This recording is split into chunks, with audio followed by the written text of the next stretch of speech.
What's up, Battle Ready Baseball Podcast?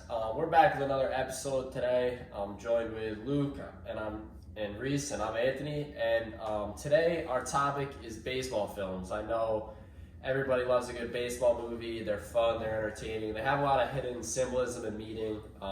They're just all around great movies. What are some baseball movies you guys know? I really like 42. Yeah, I'm a huge fan of Sandlot. Sandlot? As I think we all are. Yeah, everybody's seen Sandlot. I mean, come on. Have you guys ever heard of Moneyball or $1 Million Arm? Yeah. Yep. Yeah, those are great ones. What do you like about Sandlot? I think Sandlot, and I think we can all agree as guys who enjoy baseball.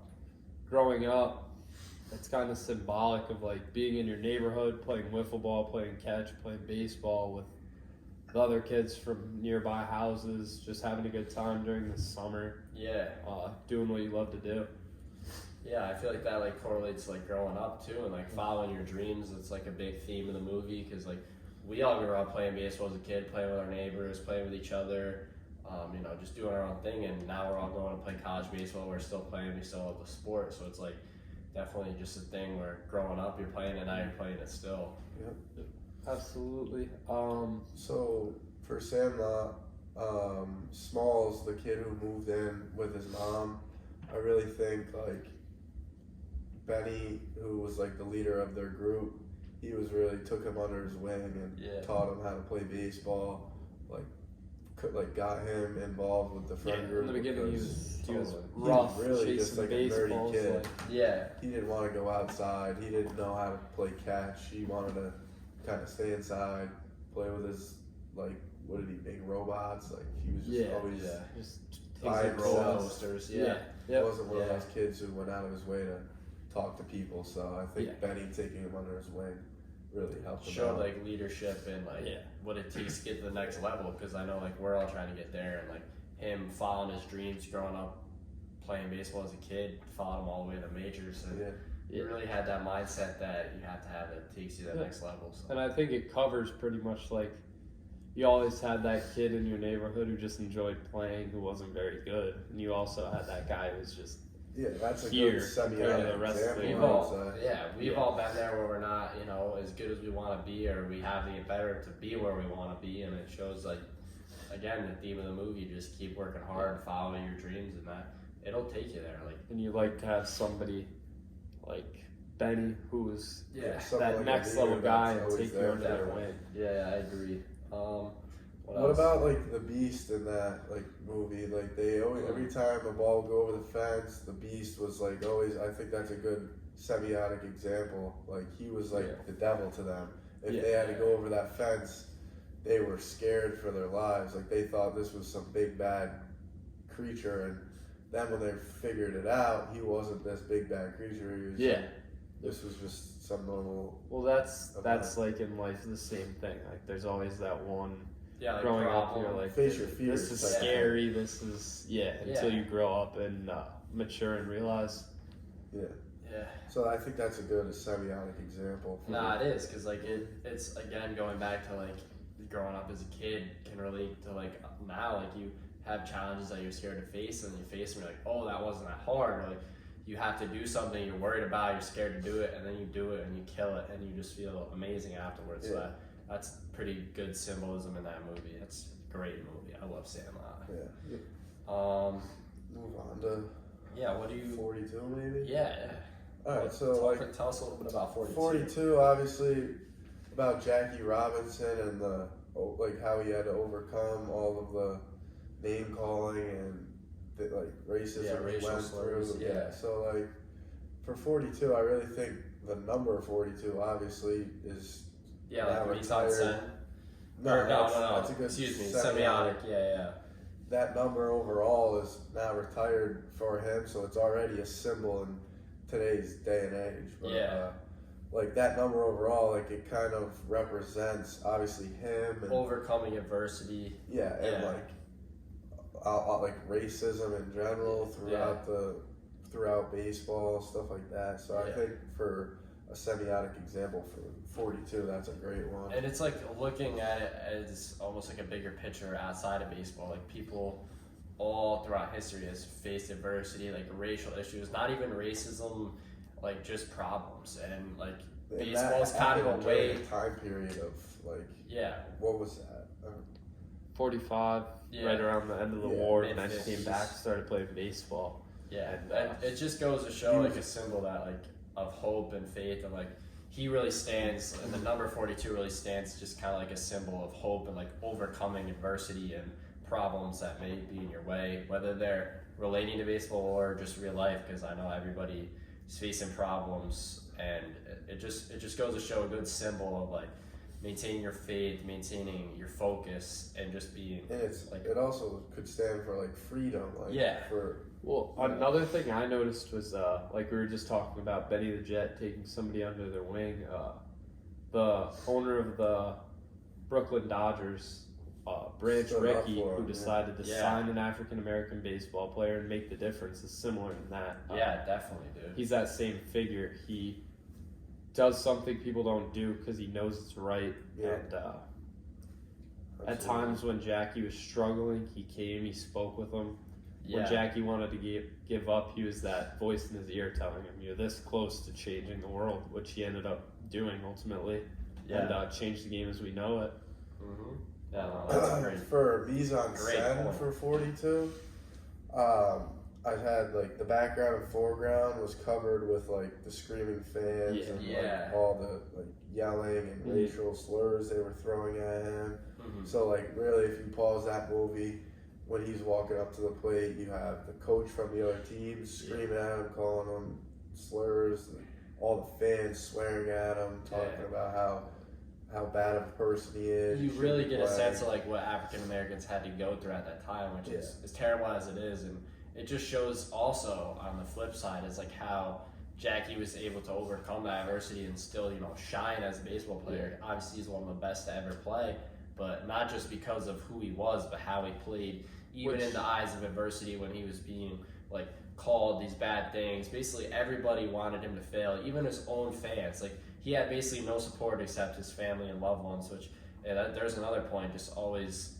going back to family, like you always have your family, and they're gonna support you no matter what, even in the eyes of adversity. But showing that he was able to go through that and still succeed is huge in that movie. So what about Moneyball? You focus on Moneyball a lot. Yeah, so basically like in Moneyball, right, they had Billy Beane, who was the general manager of the A's at that time, and they had Peter Brand, who was like this guy that Billy hired. He like recently graduated from Yale, big statistics guy, finance guy, so he took him on, and basically the A's, they made a playoff appearance season before, but because of budget cuts and they were kind of running out of money, they lost a bunch of good players. So what they basically had to do was adapt, and they had to innovate, and they had to change their traditional ways of managing, like recruit the best players in college and high school, give the best guys big money to come play for you, because they didn't have that money to be able to do those things. They wanted to be a small market team that could compete at a high level with teams like the Yankees, the Red Sox, the Dodgers, who have double, triple, quadruple their ticket sales. I don't even know overall salary if a player on that team got paid $1 million. I don't think so. So what they basically had to do was they had to use statistics and innovation to basically change the traditional style of managing. And what they basically did was they looked at cheaper players. They didn't look at their age or skill, how many home runs they were hitting. They looked at their on-base percentage, which is basically how many times you get on base. And they found cheap, low-budget players that were kind of almost like diamonds in the rough, that got on base, that scored runs, that produced hits. And those guys really helped them go far in the playoffs. Unfortunately, they didn't make it all the way to the World Series, but they had a very good season for what they had. And it kind of just shows, like speaking from a contextual analysis standpoint, like breaking down traditional barriers. And it kind of standed as a symbol of hope, because that movie released in 2011. And right before that was the 2008 financial crisis, which so watching that movie during that time kind of gave everybody hope of, we might not be in the best financial standpoint right now, but there's hope that we're still going to be able to adapt and innovate our way out of this and, make it a better situation, which I think was great symbolism done by that movie. did you have like mise en scène in there, or was it?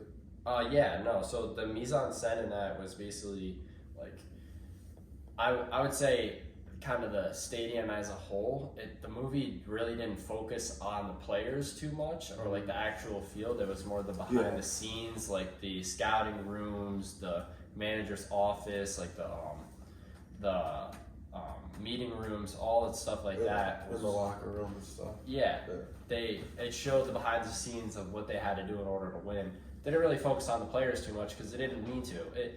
This movie was more of like an economic movie than a baseball movie. It showed what a team had to do in order to adapt and change in order to win games in a league where everybody has money, everybody's signing the best players, which they didn't have. So they had to change and adapt in order to compete in the Major League Baseball. Yeah, so I think Oakland Coliseum really was like the main, like, I don't know, like mise en scène. If you pause that movie and look at the crowd before like they had a good season, there's nobody in the stands. And they left it set up partially like a football field. Yeah. That's the whole. Oakland Coliseum is historically not nice at all. So it shows the inferior stadium that they have. It shows like they're just basically lackluster situation. Yeah, it just looks like a bored fan base. And it really, looking for something to spark them. It really creates that kind of like underdog story because like they didn't have really anything. They even have as good a stadium as these other teams, but they're still able to, change the traditional ways of managing and create success in their own way through like statistics and just innovating and changing their managerial ideologies. Yeah. So what was the next movie you focused on? I'm gonna go with first Field of Dreams because that's a little bit older. Mm-hmm. I think the next one's really gonna sell people, and I know the other one I have. People are actually going to want to watch it more so than this. This is more like if you're a big baseball history guy like myself. Yeah. Like outside of baseball, I enjoy like historical stuff, and so I chose Field of Dreams. And the basis of that movie is this guy. He's hearing like these voices, like the classic quote, "If you build it, they will come." That comes from this, and he lives in Dyersville, Iowa. Just big property, cornfield. He builds a home on it, and then he just keeps hearing this voice. So he ends up building a baseball field in the center of a cornfield, which for the last couple of years, the major leagues turned it into an actual ballpark. They do series every year. If you build it, they will come. That's exactly what the movie is. And so what's covered is the early 1900s. They were called the Black Sox. It's the 1905 White Sox, and really, the team had Shoeless Joe Jackson on the team. They weren't called the Black Sox. It was all their players. Their whole team was kicked out of baseball because they were involved in a sports gambling ring. Gotcha. Where they bet on and against their own team to win, which included Shoeless Joe Jackson. Yep. Then he builds this field. And these people come out of the cornfield, the team, and play. And he can see it. And that was his goal, right? Yeah, that's what he didn't understand what it was, like what was in his head. He talks to this man who tells him to do it. And then they come and they're playing games. And the mise en scène of it is like the field, like the corn stalks the whole time throughout the movie. If you look, you can see where they rose from the corn. And like the little trails that they walked in. I think it kind of shows like the simplicity of baseball too. Like not everything has to be flashy lights, big, stadiums and crowds. Sometimes, baseball is just practicing in a cornfield with your bros. And that's like, which I think is something that's like compared to other sports, I feel like when you hear like America's pastime. Only now I feel like the game's changing a lot. Like 5 years ago, if you saw guys in the major leagues flipping their bat, trotting the bases, watching home runs, you'd be like, "What is this kid doing?" And I feel like like the older people. I feel like that goes back to Moneyball too, because not only are the players changing and their play styles, but the managerial outlook of the whole game is changing.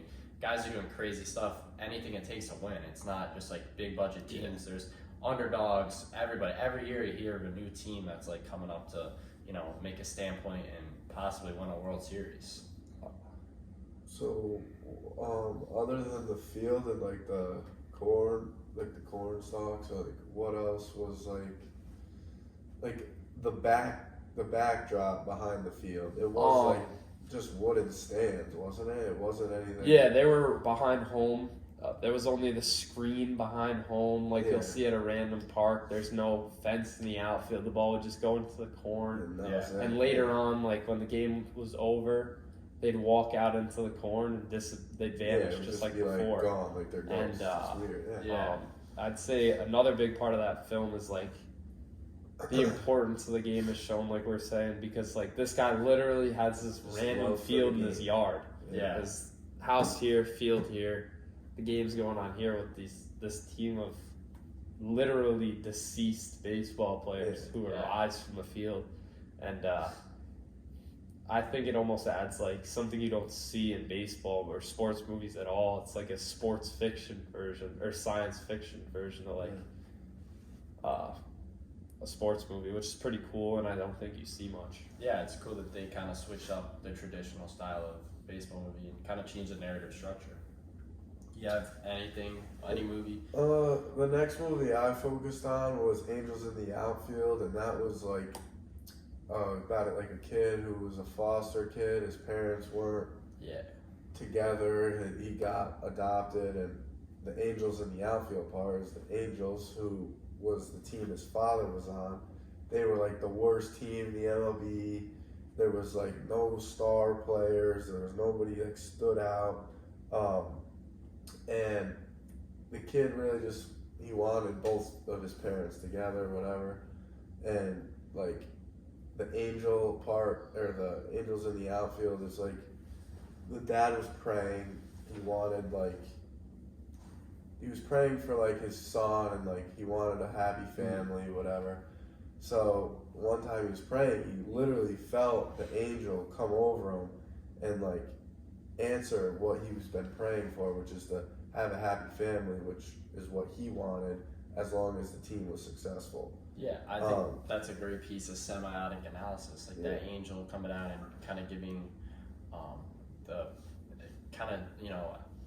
giving him hope to be able to not only play good baseball but reunite with his family. Yeah, he said, I remember the dad said, as long as the Angels win the World Series, he promises that he'll reunite his family. Yeah. So that kind of like has a deeper meaning other than the game. Like, which I think playing for more than just the game. Which baseball is like, it's such a simple game, but there's always a deeper meaning behind it in basically every part of the sport. Yeah, why people play, why they're so into it, stuff like that. And earlier, a movie we covered, 42.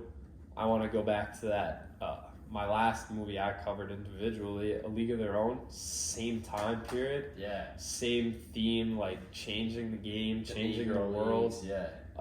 Actually with women in baseball, which is a less talked about thing. During World War II, there was no men playing baseball. All the guys who were that age playing went to war, and people home, like older people, younger people who enjoyed the game, there was no baseball. Mm-hmm. So this businessman has this idea, what if we had women playing baseball? And so he starts sending out scouts to softball and women's baseball leagues all over, and he goes to the Midwest, and he finds these two sisters. He finds Dottie, who's a catcher, who's a beautiful, she's a star player, and the whole idea with getting people to come watch women's baseball, a big thing they were looking for were better looking women. They didn't necessarily have to be as skilled. Yeah, but she was an incredible baseball player as well. And they didn't initially take her sister, Kit. And so Kit was more keen on playing, and Dottie actually wasn't, because she was married, her husband was at war.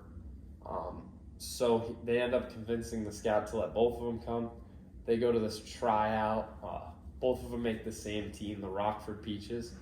And it's actually a sick name. Yeah, we get into like the league play, the actual playing, the traveling, like a minor league team.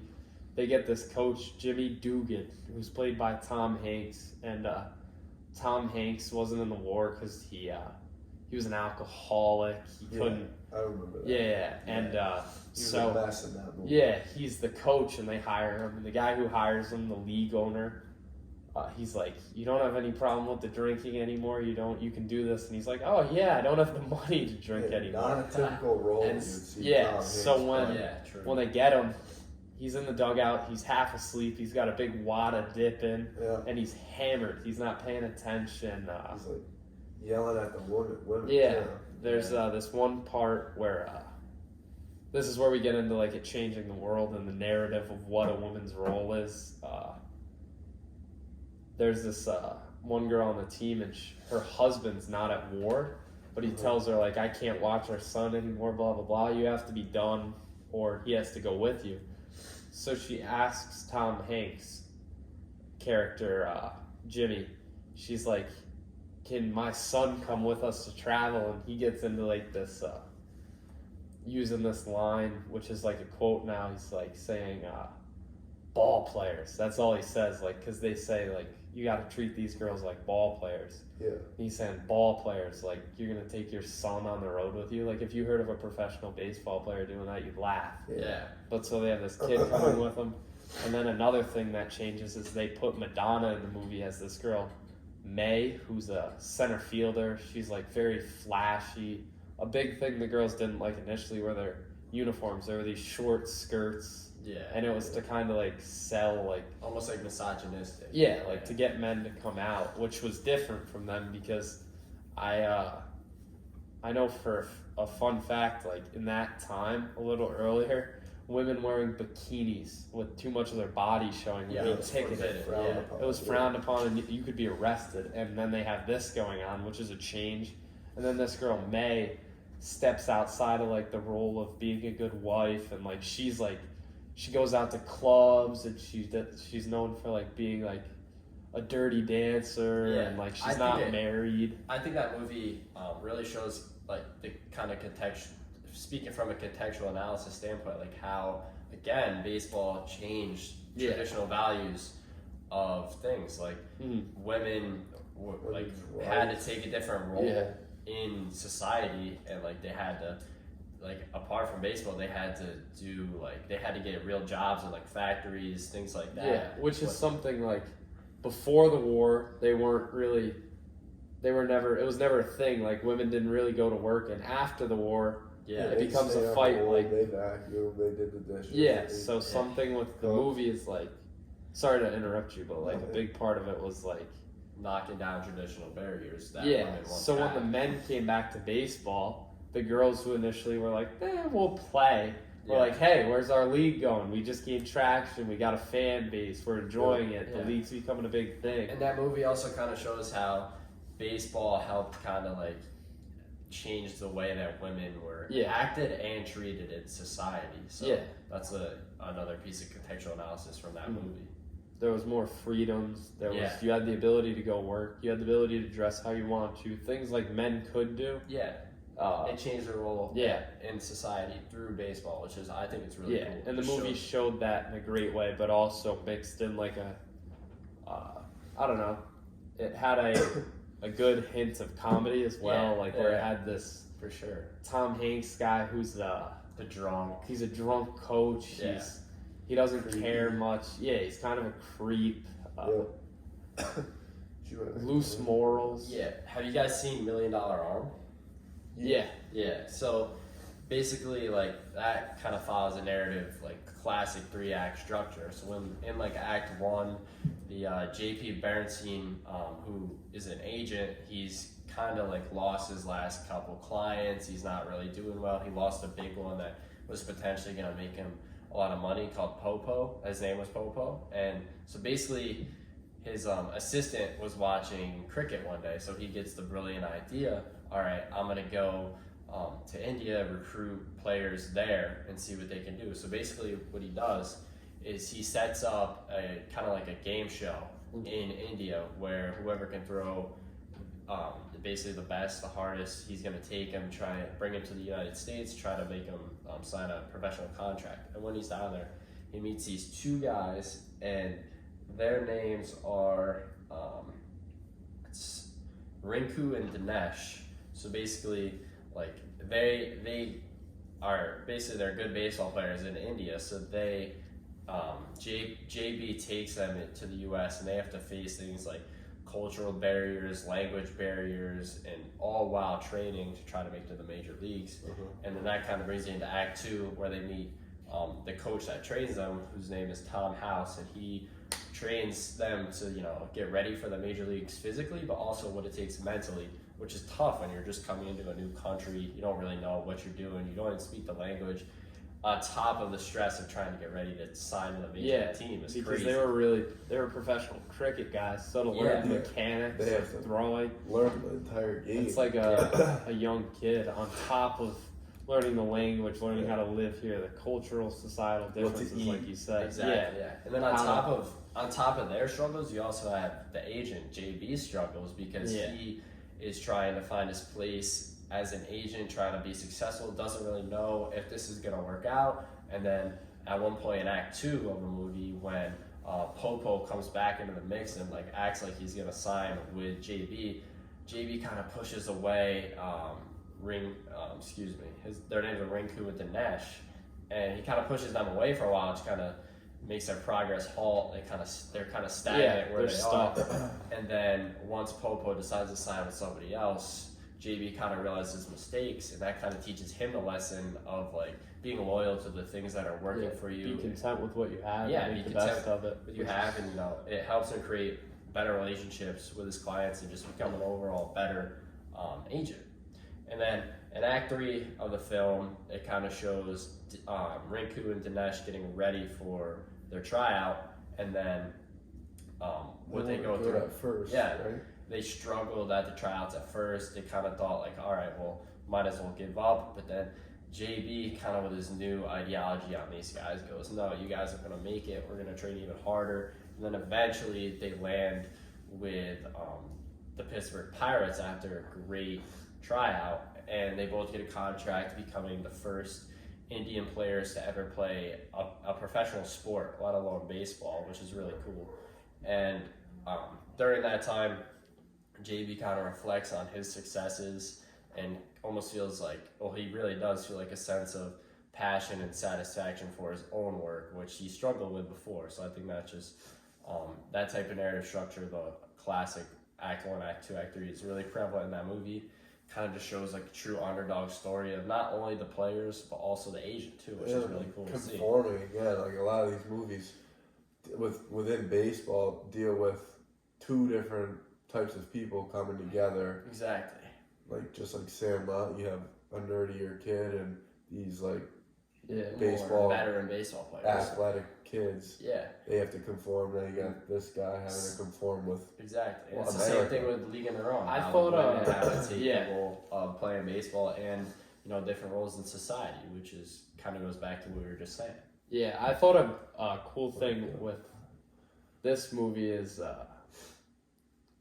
it kind of changed. Like at the time, this is when basketball international scouting got big, and prior to this, in baseball too. Yeah, you never really saw just guys going to India, Europe. Yeah, before it was just South America, Dominican Republic, Cuba, Puerto Rico. That's the only place we were finding. Worldwide. Yeah, Asia a little bit. I think this movie really just shows like the basic theme of like trusting the process, never giving up, and it connects like different types of people together, which all these movies do. That's why really baseball movies are just so special, because there's always deeper meanings. There's always things like lessons you can learn from them, themes you could take out of them, which you can apply to not only baseball but your real life too, to make whatever you're struggling with, whatever you're going through, pass a little easier, and maybe even learn some advice that you can take on from them. So this has been our episode of Baseball Films on Battle Ready Baseball. We hope you guys enjoyed. We hope you, if you liked it, share with your friends, all that stuff. And we're going to be back in the next episode next